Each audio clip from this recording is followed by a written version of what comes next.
ഭരണഘടന അടിസ്ഥാന കാര്യങ്ങളെക്കുറിച്ചാണ് നോക്കാൻ പോകുന്നത്. ആദ്യം, ലോകത്തെ ഏറ്റവും വലിയ ജനാധിപത്യ രാജ്യമാണ് ഇന്ത്യ. ആധുനിക ജനാധിപത്യത്തിന്റെ നാട് ബ്രിട്ടൻ. ആധുനിക ജനാധിപത്യത്തിന്റെ നാട് ബ്രിട്ടൻ. അതായത് ഇന്ന് കാലത്ത് നമ്മുടെ ആധുനികമായിട്ടുള്ള ജനാധിപത്യത്തിന്റെ നാട് ഏതാണെന്ന് ചോദിച്ചു കഴിഞ്ഞാൽ ബ്രിട്ടൻ. അതായത് നമ്മുടെ ജനാധിപത്യം പറയുമ്പോൾ എന്താണ്? ഡെമോക്രസി അല്ലേ? അപ്പൊ അത് ജനാധിപത്യത്തിന്റെ നാട് ബ്രിട്ടൻ. ലോകത്തെ ഏറ്റവും പഴക്കമുള്ള ജനാധിപത്യ രാജ്യം ഏതാണ്? ഗ്രീസ്. ഏറ്റവും പഴക്കമുള്ള ജനാധിപത്യ രാജ്യമാണ് ഗ്രീസ്. നമ്മൾ ഈ ഗ്രീസ് ഒക്കെ കാണുന്നത് എവിടെയാണ്? വണ്ടികളൊക്കെ ഒരുപാട് പഴകുമ്പോൾ സൈക്കിളിന്റെ ഒക്കെ നമ്മളിങ്ങനെ ഓടിച്ചാവുമ്പോഴല്ലേ ഗ്രീസ് കാണുക, അല്ലേ? ഇല്ലേ? നമ്മുടെ കയ്യിലൊക്കെ ആയി എന്നൊക്കെ പറയില്ലേ? ഒരുപാട് പഴകുമ്പോഴാണ് നമ്മളതിൽ ഗ്രീസ് ഉപയോഗിക്കുന്നതും അതുപോലെ തന്നെ ഗ്രീസ് കാണുകയും ചെയ്യൂ, അല്ലേ?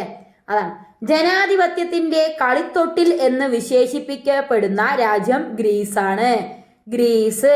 അപ്പൊ ജനാധിപത്യത്തിന്റെ കളിത്തൊട്ടിൽ ഗ്രീസാണ് കേട്ടോ. കളിത്തൊട്ടില് ഗ്രീസ്. ലോകത്തെ ഏറ്റവും വലിയ ലിഖിത ഭരണഘടനയുള്ള രാജ്യം ഇന്ത്യ. ഏറ്റവും വലിയ, അതായത് ലിഖിത ഭരണഘടന പറഞ്ഞാൽ എഴുതി തയ്യാറാക്കിയത് ഏറ്റവും വലുത് ഇന്ത്യ. ഇതൊക്കെ നമുക്ക് അറിയുന്നതാണ്, നമ്മുടെ മനസ്സിൽ ഉറപ്പിക്കാൻ വേണ്ടിയിട്ടാണ്.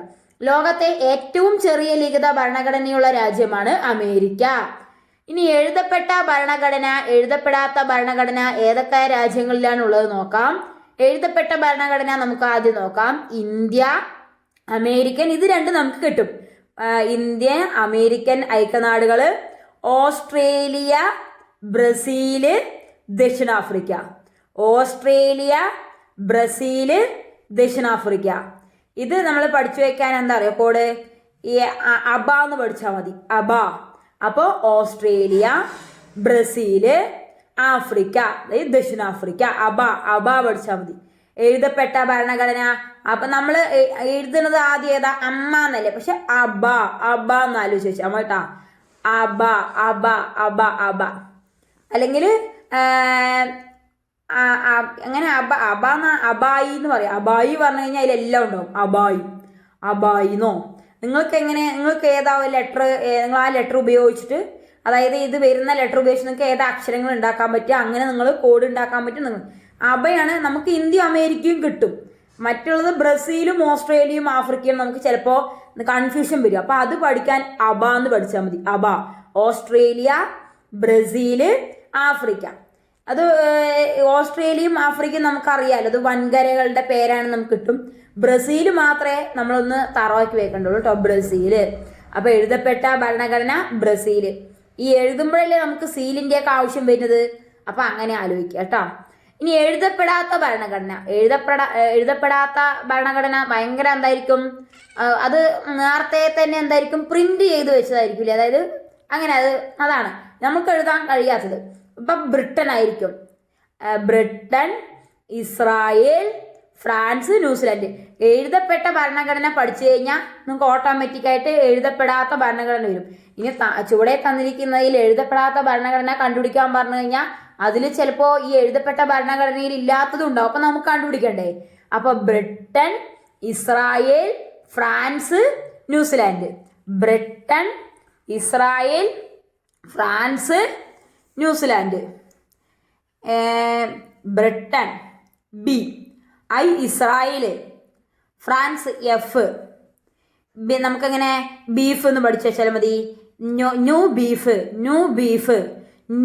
ബീഫ്, പുതിയ ബീഫ്. എഴുതപ്പെടാത്ത ഭരണഘടന നമ്മൾ ബീഫിലൊന്നും ഒരിക്കലും എഴുതില്ലല്ലോ. New beef. അപ്പൊ ന്യൂസിലാൻഡ്, ബ്രിട്ടൻ, പിന്നെ ഈ പറയുമ്പോൾ ഇസ്രായേല്, ഫ് എന്ന ഫ്രാൻസ്. അപ്പോൾ ന്യൂ ബീഫ് കേട്ടോ, ന്യൂ ബീഫ്. ഇന്ത്യക്കൊരു ഭരണഘടന വേണമെന്ന് ആവശ്യപ്പെട്ടതാണ് MN റോയി. ആവശ്യപ്പെട്ടു 1934 അദ്ദേഹം ഇത് ഇന്ത്യക്ക് ഒരു ഭരണഘടന വേണമെന്ന് ആവശ്യപ്പെട്ടത്. ഏത് പത്രത്തിലൂടെയാണ് ചോദിച്ചു കഴിഞ്ഞാൽ ദ ഇന്ത്യൻ പാട്രിയേറ്റ്. MN റോയിയുടെയാണ് ദ ഇന്ത്യൻ പാട്രിയേറ്റ് എന്ന് പറയുന്ന പത്രത്തിലൂടെയാണ് ഇന്ത്യക്കൊരു ഭരണഘടന വേണമെന്ന് MN റോയി ആവശ്യപ്പെട്ടത്. അപ്പോ ദ ഇന്ത്യൻ പാട്രിയേറ്റ് രാജ്യസ്നേഹിയല്ലേ പാട്രിയേറ്റ് പറഞ്ഞു കഴിഞ്ഞാൽ. അപ്പൊ അങ്ങനെ ജനകീയാസൂത്രണത്തിന്റെ പിതാവ് MN റോയി. പീപ്പിൾസ് പ്ലാൻ നമ്മൾ പറഞ്ഞില്ലേ, പീപ്പിൾസ് പ്ലാൻ, ജനകീയാസൂത്രണം. അതിന്റെ പിതാവാണ് MN റോയി. MN റോയി. നമ്മൾ ജനകീയ ജനങ്ങളെ നമ്മൾ മാൻ എന്നല്ല വിളിക്കുക, മാൻ. അതായത് മാൻ, വുമൺ എന്നൊക്കെ വിളിക്കുക, മാൻ, മെൻ. അപ്പോൾ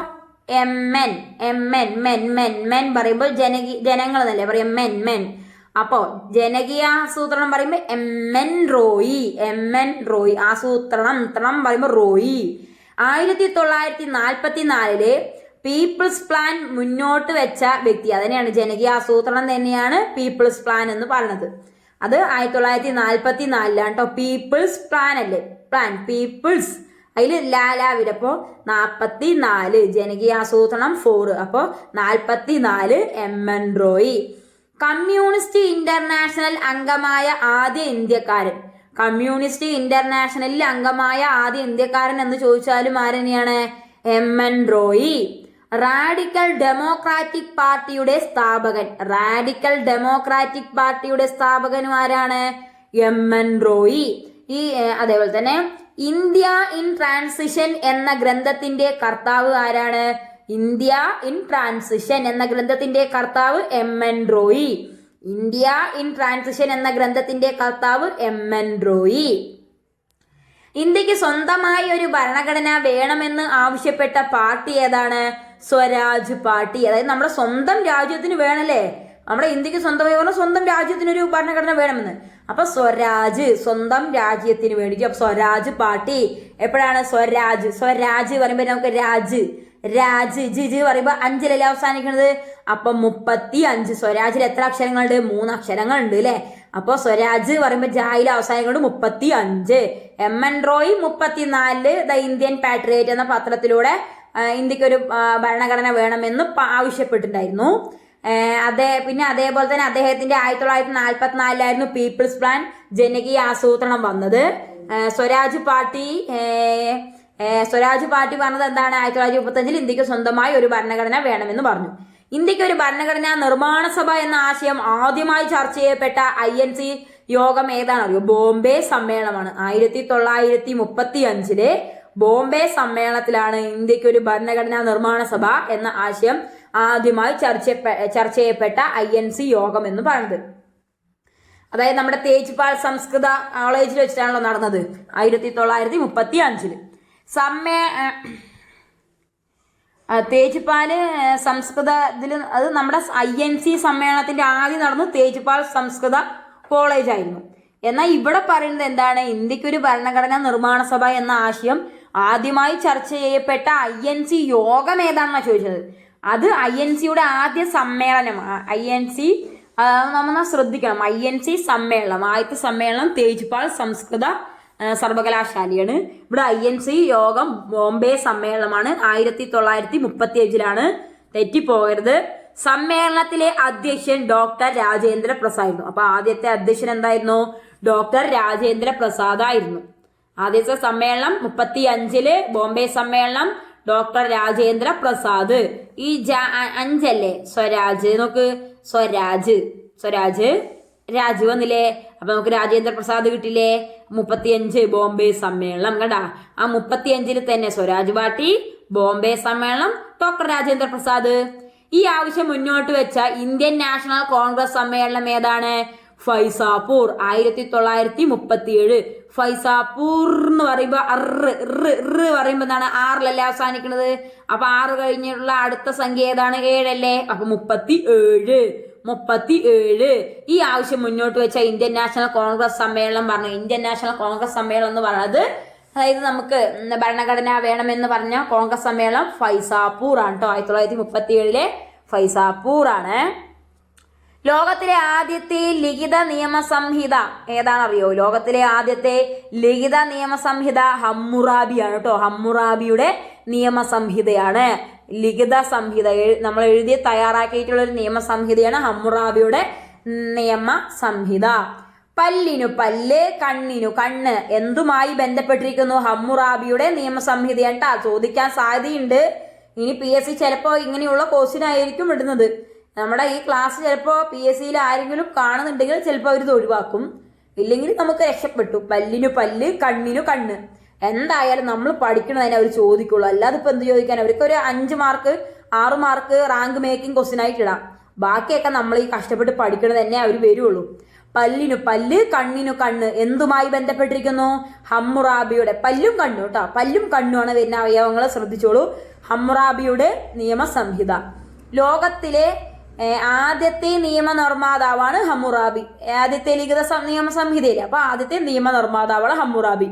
ഇന്ത്യയിലെ ആദ്യത്തെ നിയമനിർമ്മാതാവ് ലോകത്തിൽ ഹമ്മുറാബി ആണെങ്കിൽ ഇന്ത്യയിൽ വരുമ്പോ അതായി മനു. നമ്മൾ മനുസ്മൃതി എന്നൊക്കെ കേട്ടിട്ടുണ്ടോ? നമ്മുടെ ഭാരതത്തിലെ മനു, നമ്മളെ BR അംബേദ്കറിനെ അല്ലേ പറയാ.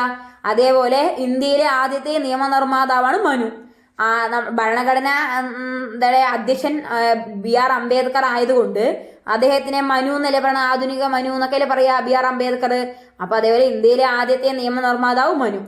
ആധുനിക മനു എന്നറിയപ്പെടുന്നത് കണ്ട BR അംബേദ്കർ വന്നിരിക്കുന്ന ക്വസ്റ്റ്യൻ. ആധുനിക മനു എന്നറിയപ്പെടുന്നത് BR അംബേദ്കർ. ഇത് ഞാൻ എന്താണ് പറയുക, എന്താ പൈസ കിട്ടി ജോയിൻ ചെയ്തിട്ടുള്ള ഇതൊന്ന് വാങ്ങിയതാണ് കേട്ടോ. ഇതൊരു PDF ആണ്. അത് നിങ്ങളും പഠിക്കണം. ഞാൻ മാത്രം പഠിച്ചിട്ട് കാര്യമില്ല, നിങ്ങളും പഠിക്കണം. നിങ്ങൾക്കും ജോലി വേണം. എനിക്ക് മാത്രം വരാൻ നിങ്ങൾക്കും വേണം. നമ്മളെല്ലാവരും ഒരുമിച്ച്, നമുക്ക് എല്ലാവർക്കും ഒരുമിച്ച് ഒരു ദിവസം തന്നെ നമുക്ക് സർക്കാർ സർവീസിൽ കയറണം. മറ്റുള്ളവർ അസൂയ കൊണ്ട് പലതും പറയും. അത് ഈ PDF അവിടെ നിന്ന് മോഷ്ടിച്ച് വന്നാണ്, ഇവിടെ നിന്ന് മോഷ്ടിച്ച് വന്നാണ്. നമ്മൾ കാശ് കൊടുത്ത് ഇവിടെ നിന്ന് വാങ്ങിയത്, നമ്മുടെ നെറ്റ് നമ്മൾ കയറ്റി ഡൗൺലോഡ് ചെയ്തിട്ട് നമ്മളത് മറ്റുള്ളവർക്ക് പറഞ്ഞു കൊടുക്കുന്നത് അത് ചെറുതല്ല, അത് ഒരു അറിവാണില്ലേ. അത് നമുക്ക് ഈ അറിവെന്ന് പറഞ്ഞു കഴിഞ്ഞാൽ ലോകത്തിൽ പല ഭാഗത്ത് പല കോണിലാണ് ഉണ്ടാവുക. അതൊക്കെ നമ്മൾ അന്വേഷിക്കണം. അന്വേഷിക്കുകയും കണ്ടെത്തുകയും എന്നാണ് ബൈബിളിൽ പറഞ്ഞിരിക്കുന്ന വേദവാക്യം അല്ലേ. അപ്പം ഞാൻ ആ ഒരു എത്തിക്സിലാണ് ഞാൻ ഫോളോ ചെയ്യുന്നത്. കാരണം എല്ലാവർക്കും റാങ്ക് ഉണ്ടാവണം. എല്ലാവരും ഒരുപാട് പേര് എന്താ പറയുക നിരാശരായിട്ടുണ്ട്. സപ്ലിയിലൊക്കെ വരുമ്പോൾ അവർ സപ്ലിയിൽ വന്നു കഴിഞ്ഞാൽ എന്തായാലും കിട്ടില്ല, ഉറപ്പാണ്. അത് 100%. അത് പിന്നെ എന്താ പറയുക ഈ ഭിന്നശേഷിക്കാർക്കും അവർക്കൊക്കെ സപ്ലിയിൽ വന്നു കഴിഞ്ഞാൽ ചാൻസ് ഉള്ളൂ. അല്ലാതെ നമ്മളെ പോലെ ഈ നടക്കാനും മെണിക്കാനും കഴിവുള്ള ഒരു സപ്ലിയിൽ വന്നാൽ അവർ കിട്ടില്ല, ഉറപ്പാണ്. അപ്പോൾ അത് എന്താ പറയുക അത്രയും വേറെ മുൻപ് കുറേ ലക്കുണ്ട് ഇതിൽ. അപ്പം നമ്മൾ കുറച്ച് നന്നായി പഠിച്ചു കഴിഞ്ഞാൽ നമുക്ക് നല്ല മാർക്ക് കിട്ടും. അതായത് നമ്മൾ എന്താ പറയുക ഒരു പഠിക്കണം പറഞ്ഞിട്ട് പഠിക്കരുതേ. അതായത് അയ്യോ പറഞ്ഞിട്ട് രാത്രിയും പകലും അങ്ങനെ ഉറങ്ങാടിരുന്ന് പഠിക്കട്ടെ. അത് അവസാനം നിങ്ങൾക്ക് പ്രശ്നമാവും. അതായത് എൻജോയ് ചെയ്ത് പഠിക്കണം, വളരെ എൻജോയ് ചെയ്ത് പഠിക്കണം. നമ്മളെ കുറ്റം വേണവർ നമ്മൾ നോക്കുക, നമ്മളെ പലരും എന്താ പറയുക മാനസികമായി തളർത്താൻ നോക്കും. അതൊന്നും നിങ്ങൾ ചെവി കൊള്ള വേണ്ട. നിങ്ങൾ പഠിക്കുക. അത്രേ ഉള്ളൂ, നമ്മുടെ അതേ ഉള്ളൂ. പക്ഷെ പാട്ടും ഒക്കെ കേൾക്കും കേട്ടോ നിങ്ങൾ. അപ്പം നിങ്ങളുടെ മനസ്സൊക്കെ ഓക്കെ ആവും. നമുക്ക് മോട്ടിവേഷൻ ക്ലാസ്സൊക്കെ ഇതിലുണ്ട്, അത് നമ്മൾ എടുക്കും. അപ്പോൾ ഇന്ത്യയിലെ ആധുനിക മനു എന്നറിയപ്പെടുന്നത് BR അംബേദ്കർ ആണെന്ന് മനസ്സിലായില്ലേ? ഇത് ചോദിച്ച ക്വസ്റ്റ്യനാണ്. അടുത്തത്, ലോകത്തെ ആദ്യത്തെ ഭരണഘടന നിലവിൽ വന്നത് ഏതു രാജ്യത്ത്? അമേരിക്ക. ലോകത്തെ ആദ്യത്തെ ഭരണഘടന നിലവിൽ നമുക്കറിയാലോ. അമേരിക്കൻ സ്വാതന്ത്ര്യ സമരത്തിൽ 1789 ഭരണഘടന നിലവിൽ വന്നത്. 789. അമേരിക്കൻ ഭരണഘടനയിലെ ആർട്ടിക്കിളുകളുടെ എണ്ണം നമുക്ക് ഇത് തുടങ്ങുന്നത് എവിടെയാണ്? 7 തുടങ്ങുന്നത്. നമ്മൾ 1789 അപ്പൊ 7 ആർട്ടിക്കിളുകള്. അമേരിക്കൻ ഭരണഘടനയുടെ ശില്പിയാണ് ജെയിംസ് മാഡിസൺ. നമ്മൾ ഭരണഘടനയൊക്കെ ശില്പിനെയൊക്കെ നമ്മൾ എന്ത് ചെയ്യും? മാടി വിളിക്കൂലേ. അതായത് ശില്പികളെയൊക്കെ നമ്മൾ എവിടെയും കാണുമ്പോൾ മാടി വിളിക്കൂലേ. അപ്പോൾ നമ്മുടെ അമേരിക്കൻ ഭരണഘടനയുടെ ശില്പിയാണ് ജെയിംസ് മാഡിസൺ. അലിഖിത ഭരണഘടനയുള്ള രാജ്യങ്ങൾക്ക് ഉദാഹരണം നമ്മൾ പറഞ്ഞല്ലോ, ബ്രിട്ടൻ ഉണ്ട്. ഞാൻ ഏതാ കോഡ് പറഞ്ഞത്? New beef. അപ്പൊ നമുക്ക് എന്താ കിട്ടും? ന്യൂ പറയുമ്പോൾ ന്യൂസിലാൻഡ്, ബി പറയുമ്പോൾ നമുക്ക് ബ്രിട്ടൻ എന്ന് പറയാം, ഇ പറയുമ്പോൾ ബീഫിലെ ഇ പറഞ്ഞ ഇസ്രായേല്, പിന്നെ എഫ് എന്ന് പറഞ്ഞു കഴിഞ്ഞാൽ ഫ്രാൻസ്. ഇനി നിങ്ങൾ മറക്കില്ലല്ലോ. അലിഖിത ഭരണഘടനയുള്ള രാജ്യങ്ങൾക്ക് ഉദാഹരണം പറയാൻ പറഞ്ഞു കഴിഞ്ഞാൽ ന്യൂ ബീഫ്. മറ്റേത് നമുക്ക് അമേരിക്കയും ഇന്ത്യയും അറിയാം. പിന്നെ അതിന്റെ കൂടെ അബ എന്ന് പഠിച്ചാൽ മതി അല്ലേ. ഓസ്ട്രേലിയ, അതുപോലെ തന്നെ ബ്രസീലാണ്. എഴുതുമ്പോൾ നമുക്ക് സീൽ ആവശ്യമാണല്ലോ. അപ്പൊ ബ്രസീല്, കാരണം ബ്രിട്ടന് ഒരു ബി ഉള്ളത് കൊണ്ട് നമ്മൾ ബ്രിട്ടൻ പറയുമ്പോൾ നല്ല കട്ടിയുള്ളതാണ്. അപ്പൊ അത് പ്രിന്റ് ചെയ്തതാണെന്ന് ആലോചിച്ച് വെച്ചാൽ മതി കേട്ടോ. അപ്പൊ നമുക്ക് തെറ്റിപ്പോല. പിന്നെ നമ്മുടെ ആഫ്രിക്ക, ദക്ഷിണാഫ്രിക്ക, സൗത്ത് ആഫ്രിക്ക. അടുത്തത്, ഇന്ത്യൻ ഭരണഘടനയുടെ കാവൽക്കാരനാണ് സുപ്രീം കോടതി. ഇത് ചോദിച്ച ക്വസ്റ്റ്യൻ ആണ്, സ്റ്റേറ്റ്മെന്റ് ക്വസ്റ്റ്യൻ ആയിട്ട് വരാൻ സാധ്യതയുണ്ട് ഇനിയും. ഇന്ത്യൻ ഭരണഘടനയുടെ കാവൽക്കാരൻ എന്ന് അറിയപ്പെടുന്നത് സുപ്രീം കോടതിയാണ്. ഭരണഘടനയുടെ തലവൻ പ്രസിഡന്റ് ആണ്. ഭരണഘടനയുടെ തലവൻ ആരാണ്? നമ്മുടെ രാഷ്ട്രപതിയാണ്. ഭരണഘടനയുടെ തലവൻ രാഷ്ട്രപതിയാണ്. ഭരണഘടനയുടെ കാവൽക്കാരൻ സുപ്രീം കോടതിയാണ്. കാവൽക്കാരൻ സുപ്രീം കോടതിയും തലവൻ പ്രസിഡന്റുമാണ്, രാഷ്ട്രപതിയുമാണ്. മൗലികാവകാശങ്ങളുടെ ശില്പിയാണ് നമ്മുടെ മൗലികാവകാശങ്ങൾ എന്ന് കേട്ട് കഴിഞ്ഞാൽ ആരിനെയും ഓർമ്മ വരുന്നത്? സർദാർ വല്ലഭായ് പട്ടേലാണ്. നമ്മൾ അവകാശങ്ങളൊക്കെ ഉണ്ടെങ്കിൽ നമ്മൾ വല്ലഭനായില്ലേ? അപ്പൊ മൗലികാവകാശങ്ങളുടെ ശില്പി സർദാർ വല്ലഭായ് പട്ടേൽ. സ്വാതന്ത്ര്യം, സമത്വം, സാഹോദര്യം എന്നീ ആദർശങ്ങൾ ആമുഖത്തിൽ സ്വീകരിച്ചിരിക്കുന്നത് ഏത് വിപ്ലവത്തിൽ നിന്ന് പ്രചോദനം ഉൾക്കൊണ്ടാണ്? ഇത് നമുക്കറിയാലോ, ഫ്രഞ്ച് വിപ്ലവമാണ്. സ്വാതന്ത്ര്യം, സമത്വം, സാഹോദര്യം. അടുത്ത്, നിലവിൽ ഇന്ത്യൻ ഭരണഘടന ഉൾക്കൊള്ളുന്നത് എത്രാമത്തെ വകുപ്പ്, എത്ര പട്ടിക, എത്ര ഭാഗം നോക്കാം. 448 വകുപ്പ്. 448 വകുപ്പ്, 12 പട്ടിക, 25 ഭാഗം. അപ്പോൾ എത്രയുണ്ട്? 25 ഭാഗമുണ്ട്. പട്ടിക 12 ആണ്. എത്ര വകുപ്പുകളുണ്ട്? 448 വകുപ്പുകളുണ്ട് കേട്ടാ. വകുപ്പ് എന്ന് പറയുമ്പോ 448 വകുപ്പ്. വകുപ്പുകൾ എന്ന് പറയുമ്പോ നിലവില് വകുപ്പ്. ഈ വാ തുടങ്ങണത്, വാ പറയുമ്പോൾ ഒരു 5ന്റെ രൂപത്തില്. അപ്പൊ 5ന്റെ മുൻപുള്ള സംഖ്യ ഏതാണ്? 4 ആണ്. അപ്പൊ 4ും 4ന്റെ ഇരട്ടിയാണ് വരിക. എന്നിട്ട് ആ 4ന്റെ ഇരട്ടിയുടെ വ്യത്യാസമാണ് നടുവിൽ എഴുതുക. അപ്പൊ നമുക്ക് 4ും 4ന്റെ ഇരട്ടി പറയുമ്പോൾ 8 അല്ലേ? 4ഉം 8ഉം എഴുതി. എന്നിട്ട് അതിന്റെ ഇടയിൽ ഈ 4ഉം 8ഉം തമ്മിലുള്ള വ്യത്യാസം പറയുമ്പോൾ 4 അല്ലേ? അപ്പൊ 448. അതുപോലെ തന്നെ പട്ടിക 12. നമ്മൾ 12 പട്ടിക എടുത്തു എന്ന് ആലോചിച്ചു. പട്ടിക 12, ഒരു ഡസൻ അല്ലേ? പട്ടിക നമ്മൾ പറയുമ്പോൾ ഒരു ഡസൻ, 12.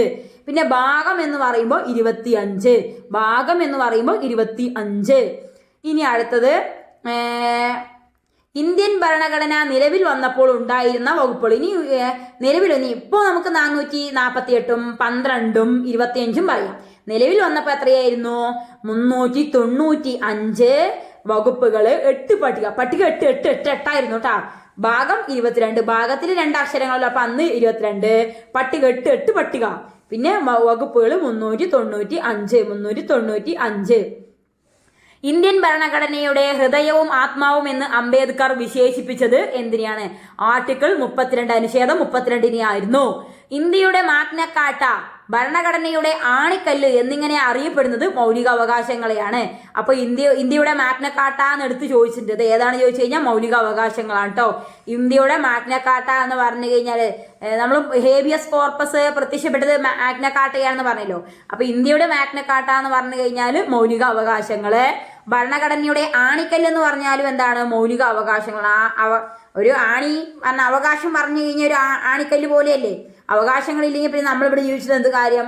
ആണിക്കല്ലില്ലെങ്കിൽ പിന്നെ ഇവിടെ ഒരു സ്ഥലമില്ല, ഒരു വസ്തു ഉണ്ടാവില്ലല്ലോ, അതിന്റെ ഒരു അടിസ്ഥാനമേ ഉണ്ടാവില്ല. ലോകത്തിലെ ആദ്യത്തെ അവകാശ പത്രമായ മാഗ്ന കാർട്ട ഒപ്പുവെച്ചത്, ഞാൻ പറഞ്ഞേ മാഗ്ന കാർട്ട ഹേബിയസ് കോർപ്പസ് വന്നത്, ആ മാഗ്ന കാർട്ട ഒപ്പുവെച്ചത് 12/15 കേട്ടോ. മാഗ്ന കാർട്ട ഒപ്പുവെച്ചത്, മാഗ്ന കാർട്ട നോക്ക്. ഈ മാഗ്ന കാർട്ടയിൽ എത്ര അക്ഷരങ്ങളുണ്ട്? 5 അക്ഷരങ്ങളില്ല. അപ്പൊ 5ലാണ് അവസാനിക്കുന്നത് കേട്ടോ. അപ്പൊ 12/15. നിങ്ങൾക്ക് സിമ്പിൾ ആയിട്ട് ഈ ഒരു വർഷം പഠിച്ചു കഴിഞ്ഞാൽ നിങ്ങൾക്ക് മാസം കിട്ടും. 12/15 പഠിക്കുക. മാഗ്ന കാർട്ട പറയുമ്പോൾ 12/15. അപ്പൊ നമുക്ക് ദിവസം പറയുമ്പോൾ അതിലെ അവസാന സംഖ്യയാണ് ദിവസം. അവസാന 2 സംഖ്യ 15-ാം ദിവസം. ഇനി 12 ഇവിടെ നോക്കിക്കോ. 12ന്റെ പകുതിയാണ് എടുക്കുക. 12ന്റെ പകുതി എത്രയാണ്? 6. 6ാം മാസം ഏതാണ്? ജൂൺ. അപ്പൊ ജൂൺ 15. മാഗ്ന കാർട്ട എന്ന് പറയുമ്പോൾ മാഗ്ന കാർട്ട പറയും. മാഗ്ന കാർട്ട കാർ പറയുമ്പോൾ 6ാം മാസം. അപ്പൊ ജൂൺ കിട്ടും കേട്ടാ. പിന്നെ 12/15 വർഷം വരിക. 15 തീയതി വരുന്നത്. മാഗ്ന കാർട്ട ഒപ്പുവെച്ച ബ്രിട്ടീഷ് രാജാവാണ് ജോൺ 2. ചോദിച്ചിട്ടുണ്ട്. മാഗ്ന കാർട്ട ഒപ്പുവെച്ച കാർട്ട ഒപ്പുവെച്ചല്ലേ? കാർട്ട 2 ആണ്. അപ്പൊ ജോൺ 2 റണ്ണിമേട് മൈതാനത്തിൽ വെച്ചിട്ടാണ് ഈ മാഗ്ന കാർട്ട ഒപ്പുവെച്ചത് കേട്ടോ. റണ്ണിമേട് മൈതാനത്തിൽ വെച്ചിട്ടാണ്. മൗലികാവകാശങ്ങൾ ഉൾക്കൊള്ളുന്ന ഭരണഘടനയുടെ ഭാഗമാണ് 3. മൗലികാവകാശങ്ങൾ എത്രയുണ്ട് ഇപ്പൊ നിലവിൽ? 6 സമത്വത്തിനുള്ള അവകാശം ഉറപ്പു നൽകുന്ന ഭരണഘടനാ വകുപ്പ് ഏതാണ്? സമത്വം പറയുമ്പോൾ 14-ാം വകുപ്പ്. തുല്യത 14 തുല്യത. മതം, വംശം, ജാതി, ലിംഗഭേദം, ജന്മസ്ഥലം ഇവയുടെ അടിസ്ഥാനത്തിലുള്ള വിവേചനം തടയുന്ന വകുപ്പ് ഏതാണ്? 15. വിവേചനം, ജനം 15. വിവേചനം തടയുന്നത് 15-ാം വകുപ്പ്. അവസര സമത്വം ഉറപ്പു നൽകുന്ന ഭരണഘടനാ വകുപ്പ് അവസരം സമത്വം സരം പറയുമ്പോൾ 16 അവസര സമത്വം ഉറപ്പു നൽകുന്ന ഭരണഘടനാ വകുപ്പ് 16-ാം വകുപ്പ്. തീണ്ടൽ തൊട്ടുകൂടായ്മ എന്നിവ നിരോധിക്കുന്ന ഭരണഘടനാ വകുപ്പ് 17-ാം വകുപ്പ്. തീണ്ടല് തൊട്ടുകൂടായ്മ എന്നിവ നിരോധിക്കുന്നത് 17-ാം വകുപ്പ്.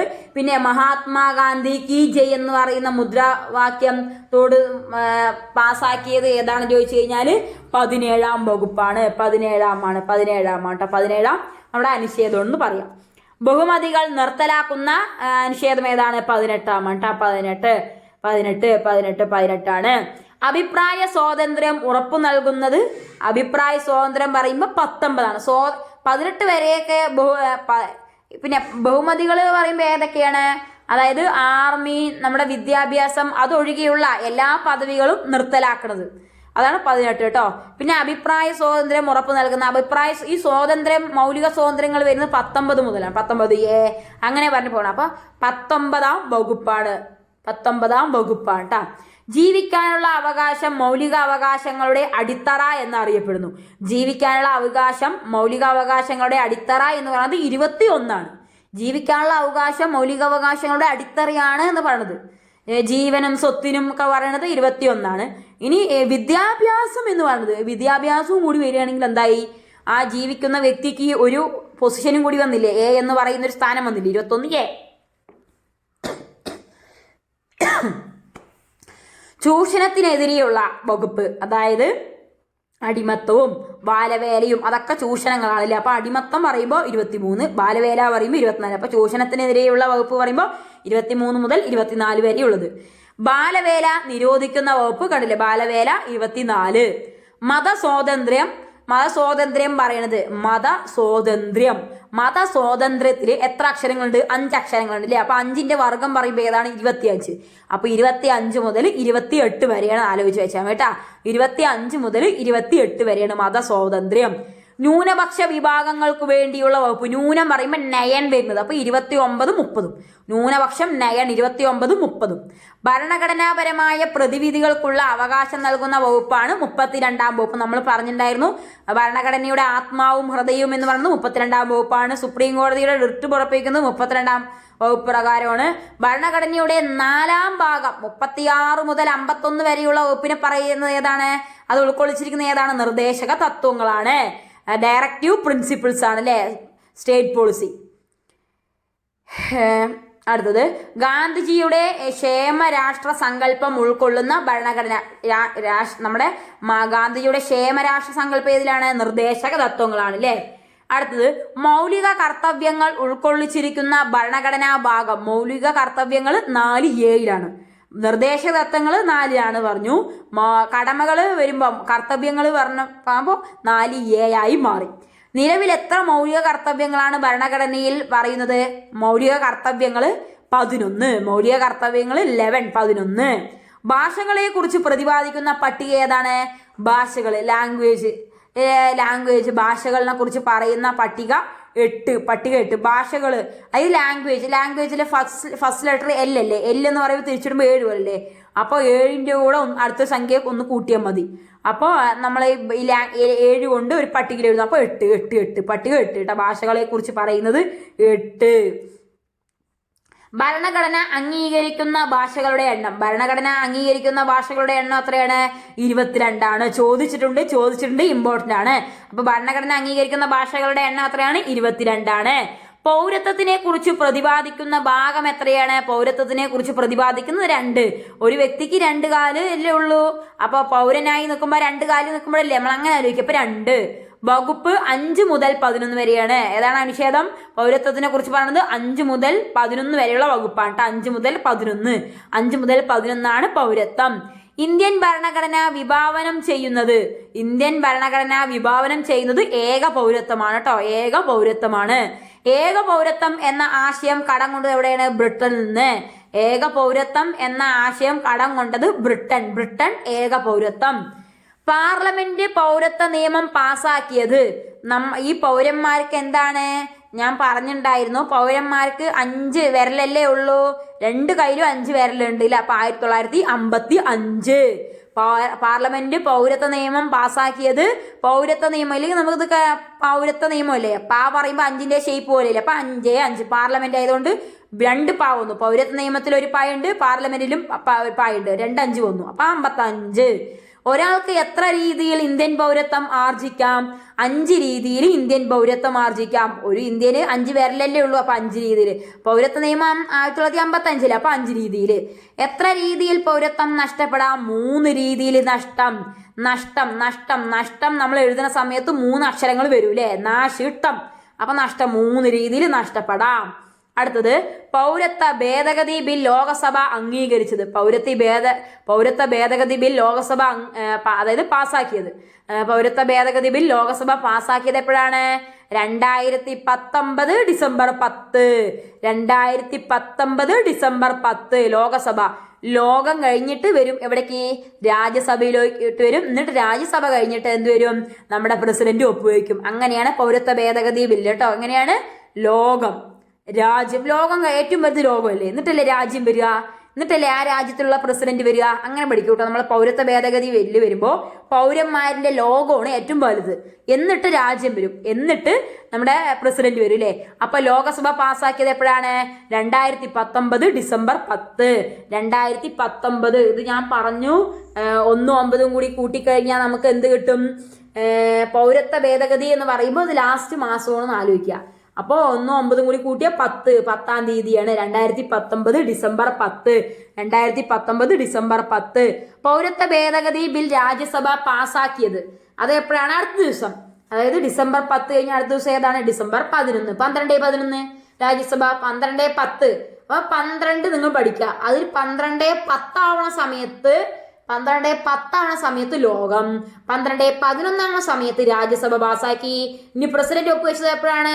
12-12 കറക്റ്റ് ദിവസം. 12-12 അത് ഡിസംബർ 12. ആരാണ് പൗരത്വ ഭേദഗതി ബില്ലിൽ ഒപ്പുവെച്ച പ്രസിഡന്റ്? രാംനാഥ് കോവിന്ദ്. രാംനാഥ് കോവിന്ദ് എത്രാമത്തെ പ്രസിഡന്റ് ആണ്? 14-ാമത്തെ പ്രസിഡന്റ് ആണ് കേട്ടോ.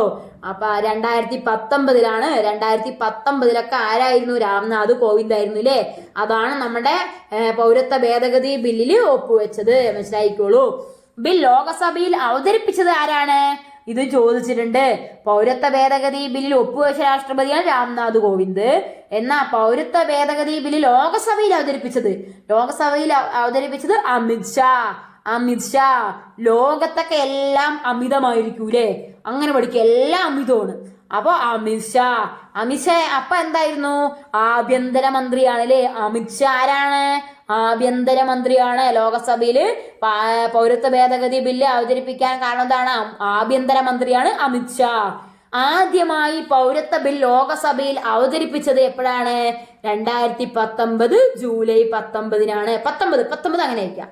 19. ആ 2ഉം 9ഉം തമ്മിലുള്ള വ്യത്യാസമാണ് 7. 7-ാം മാസം പറയുമ്പോൾ ജൂലൈ അല്ലേ. അപ്പൊ 2019 കിട്ടുള്ളൂ. നിങ്ങൾ അങ്ങനെ പഠിക്കുക. പൗരത്വ ഭേദഗതി ലോകസഭയിൽ അവതരിപ്പിച്ചത് ആദ്യം എപ്പോഴാണ്? 2019. പിന്നെ 2ഉം 9ഉം തമ്മിലുള്ള വ്യത്യാസം 7. 7-ാം മാസം ജൂലൈ 19 കേട്ടോ. 2019 ജൂലൈ 19. അടുത്തത് പൗരത്വ ഭേദഗതി ബിൽ 2019 ബന്ധപ്പെട്ട ബില്ല് നമ്പർ ഏതാണ്? ബില്ല് 370/2019 ആണ് ട്ടാ. ആ ബില്ല് നമ്പർ നോക്കിക്കോളൂ. 370 പൗരത്വ ഭേദഗതി ബില്ല്. പൗരത്വ ഭേദഗതി ബില്ല് എന്ന് പറയുമ്പോൾ എന്താണ്? പൗരത്വ ഭേദഗതി. ഈ പൗരത്വ ഭേദഗതിയിൽ എത്ര അക്ഷരമുണ്ട് നോക്കിയേ? 7 അക്ഷരമല്ലേ ഉള്ളൂ. അപ്പൊ നമുക്ക് പൗരത്വ ഭേദഗതി ബില്ല് ആദ്യമായിട്ട് ലോകസഭയിൽ അവതരിപ്പിച്ചതെന്ന് പറയുമ്പോൾ നമുക്ക് ജൂലൈ എന്ന് പറയുന്ന മാസം കിട്ടില്ലേ.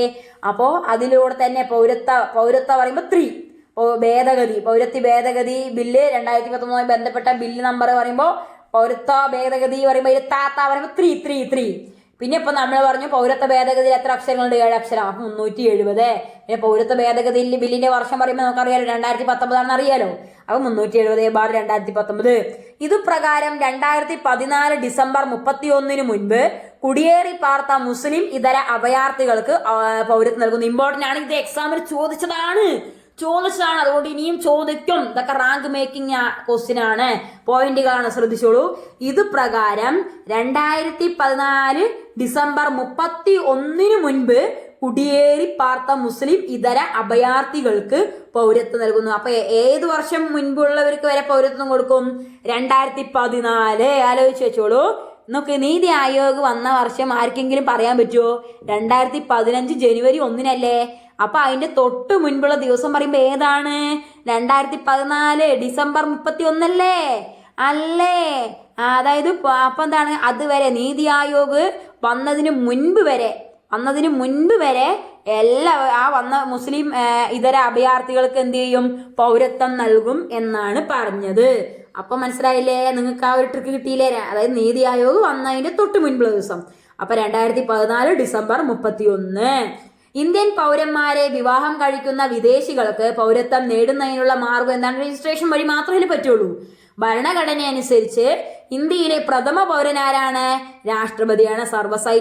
സർവ്വസൈന്യാധിപനാണ്. അതുപോലെ തന്നെ പ്രഥമ പൗരനാണ് രാഷ്ട്രപതി അല്ലേ? ഇനി ഇന്ത്യയിലെ പ്രഥമ പൗരനായ ആദ്യ വനിതയാണ് പ്രതിഭ പാട്ടീൽ. ഇതൊക്കെ നമുക്കറിയാം അല്ലെ? ഇനി അടുത്തത് നമുക്ക് ഇമ്പോർട്ടന്റ് ആയിട്ടുള്ള കുറച്ച് അറിഞ്ഞിരിക്കേണ്ട ആർട്ടിക്കിളുകളാണ് നോക്കാൻ പോണത്. ഒന്നാമത്തെ ആർട്ടിക്കിൾ എന്ന് പറയുന്നത് സംസ്ഥാനങ്ങളുടെ ഒരു യൂണിയനാണ് ഇന്ത്യ എന്ന്. നമ്മൾ ഇന്ത്യയിലെ ഒരു യൂണിയൻ ആണെന്ന് പറയുന്നതാണ് ഒന്ന് കേട്ടോ. ഒന്ന് പറഞ്ഞ യൂണിയൻ പറഞ്ഞ ഒന്ന് എന്നല്ല അർത്ഥം. ഇനി അടുത്ത് ആർട്ടിക്കിൾ 3 പുതിയ സംസ്ഥാനങ്ങളെ സൃഷ്ടിക്കാൻ പാർലമെന്റിന് അധികാരം നൽകുന്നു. പുതിയ സംസ്ഥാനങ്ങളെ സൃഷ്ടിക്കാൻ പാർലമെന്റിന് അധികാരം നൽകുന്നു പറയുന്നത് ആർട്ടിക്കിൾ 3. അപ്പൊ കേരളം ആലോചിക്കുക. സംസ്ഥാനം എന്ന് പറയുമ്പോൾ കേരളം ആലോചിക്കുക. കേരളത്തിൽ എത്ര അക്ഷരങ്ങളുണ്ട്? 3. ഈ ആർട്ടിക്കിൾ 5 മുതൽ 11 ഏതുവരെയാണ്? പൗരത്വത്തിന്. ആർട്ടിക്കിൾ 13 പറയുമ്പോൾ ജുഡീഷ്യൽ റിവ്യൂ ഉണ്ടോ? ഇമ്പോർട്ടന്റ് ആണ്, ചോദിച്ചോളൂ. ജുഡീഷ്യൽ റിവ്യൂ ആണ്. ആർട്ടിക്കിൾ 13 എന്താണ്? ജുഡീഷ്യൽ റിവ്യൂ ആണ്. ആർട്ടിക്കിൾ 14 നമ്മൾ പറഞ്ഞല്ലോ, സമത്വത്തിനുള്ള അവകാശം പറഞ്ഞു. ആർട്ടിക്കിൾ 15 എന്താണ്? വിവേചനത്തിന് എതിരായിട്ടുള്ളത് അല്ലെ? മതം, ഗോത്രം, ജാതി, ലിംഗം, ജന്മസ്ഥലം എന്നിവയുടെ പേരിലുള്ള വിവേചനം തടയുന്നു. ആർട്ടിക്കിൾ 16 ഏതാണ്? അവസര സമത്വം. 16 അവസര സമത്വം. 17 എന്താണ്? അയിത്ത നിർമാർജനം. 18 ഏതാണ്? ബഹുമതികൾ നിർത്തലാക്കല്. ഇനി അറിഞ്ഞിരിക്കേണ്ട ആർട്ടിക്കിളുകളാണ് നോക്കാൻ പോകുന്നത്. ആർട്ടിക്കിൾ 19 പറയുമ്പോൾ എന്താണ്? 6 മൗലിക സ്വാതന്ത്ര്യങ്ങൾ പരാമർശിക്കുന്നു. ആർട്ടിക്കിൾ 19 പറഞ്ഞ മൗലിക സ്വാതന്ത്ര്യങ്ങളുമായി ബന്ധപ്പെട്ടില്ലേ? എത്ര മൗലിക സ്വാതന്ത്ര്യങ്ങളുണ്ട്? ആദ്യത്തെ 6 അല്ലെ? മൗലിക സ്വാതന്ത്ര്യ ആർട്ടിക്കിൾ 19 6 മൗലിക സ്വാതന്ത്ര്യങ്ങൾ പരാമർശിക്കുന്നു. ആർട്ടിക്കിൾ 21 ആർട്ടിക്കിൾ 21 നോക്കാൻ പോകുന്നത്. ജീവനും വ്യക്തി സ്വാതന്ത്ര്യത്തിനുമുള്ള അവകാശം. നമ്മൾ പറഞ്ഞല്ലോ, നമ്മുടെ ജീവൻ എന്ന് പറയുന്നത് നമ്മുടെ അടിസ്ഥാനമാണ്, മൗലികാവകാശങ്ങളുടെ അടിത്തറയായത്, മൗലികാവകാശങ്ങളിൽ മൗലികമായത് നമുക്ക് പറയാലോ. അതാണ് നമ്മുടെ 21 എന്ന് പറഞ്ഞു കഴിഞ്ഞാട്ടാ. അത് നമ്മൾ പറഞ്ഞിട്ടുണ്ടായിരുന്നു, ജീവനും വ്യക്തി സ്വാതന്ത്ര്യത്തിനുമുള്ള അവകാശം. ആർട്ടിക്കിൾ 21A പറയുമ്പോൾ നമുക്ക് പറഞ്ഞാലോ, വിദ്യാഭ്യാസം. 6നും 14നും ഇടയിൽ, ശ്രദ്ധിച്ചോളൂ, പ്രായം ചിലപ്പോൾ വരും 6ഉം 14ഉം ആണ് കേട്ടാ. ഇടയിൽ പ്രായമുള്ള കുട്ടികൾക്കായുള്ള പ്രാഥമിക വിദ്യാഭ്യാസത്തിനുള്ള അവകാശം. 6നും 14നും ഇടയിൽ പ്രായമുള്ള കുട്ടികൾക്കായുള്ള പ്രാഥമിക വിദ്യാഭ്യാസം കേട്ടാ. ആർട്ടിക്കിൾ 22 അറസ്റ്റിനും തടങ്കിൽ വെക്കുന്നതിനുമെതിരായ അവകാശങ്ങളെ പറ്റി. അതായത് കുറ്റവാളികളുടെ ഒക്കെ പറഞ്ഞ കുറ്റം പറയുമ്പോൾ 2 പറയാം. അപ്പൊ അറസ്റ്റ് 2, അറസ്റ്റ് 2. അപ്പൊ അതൊക്കെ നമുക്ക് അറസ്റ്റിലും കരുതൽ തടങ്കല് തടങ്കലിൽ വെക്കുന്നതിനുമെതിരായ അവകാശങ്ങളെ പറ്റി പറഞ്ഞാണ് ആർട്ടിക്കിൾ 22. ഇനി ആർട്ടിക്കിൾ 24 പറയുമ്പോൾ നമ്മൾ പറഞ്ഞു ബാലവേല നിരോധനത്തെ പറ്റി. ആർട്ടിക്കിൾ 25 മുതൽ 28 വരെ എന്താ പറഞ്ഞത്? നമ്മൾ പറഞ്ഞല്ലോ, മതസ്വാതന്ത്ര്യം പറയുമ്പോൾ എത്ര അക്ഷരങ്ങളുടെ? 5 അക്ഷരങ്ങളുടെ. അപ്പൊ 5ന്റെ സ്കോർ 25, 25 8 28. ഇനി ആർട്ടിക്കിൾ 29, 30 എത്രയാണ്? ന്യൂനപക്ഷം പറയുമ്പോൾ 9. അപ്പൊ ന്യൂനപക്ഷ അവകാശം 29ഉം 30ഉം. ഇനി ആർട്ടിക്കിൾ 32 എന്താണ്? ഭരണഘടനാപരമായ പ്രതിവിധികൾക്കുള്ള അവകാശം ഉറപ്പുവരുത്തുന്നു. അപ്പോൾ ഇതെല്ലാവരും പഠിച്ചിരിക്കണം. Thank you.